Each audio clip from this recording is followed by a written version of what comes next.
Inatake naman nila ng inatake itong LPU, and at the same time, aggressive sila pati sa pagkuha ng offensive rebound.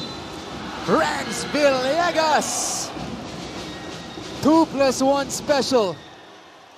Outnumbered pa siya doon, ano? Normally, pag transition, ang sinasabi, atakin nyo kapag outnumbered yung kalaban. But in this case, it's 1 versus 3. Yeah. Pero inatake pa rin niya sa loob. Ganun siya ka-confident doon sa skill set na meron siya. Now 1 out of 10.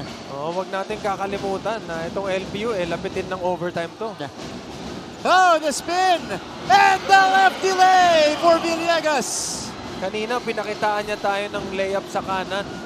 Ngayon naman, pinaikot niya na. Kinuha pa sa kaliwa. Papanood ko pa rin. Napakaganda ng move. Very patient. Ito muna. Yung Renz Villegas. Ayan yung kanan. Tapos ito naman yung kaliwa. Hop! Wow! Special move. Ang tawag namin dyan, washing machine. Kasi umikot muna. Pag ere niya, niyoyo pa, papunta sa kaliwa.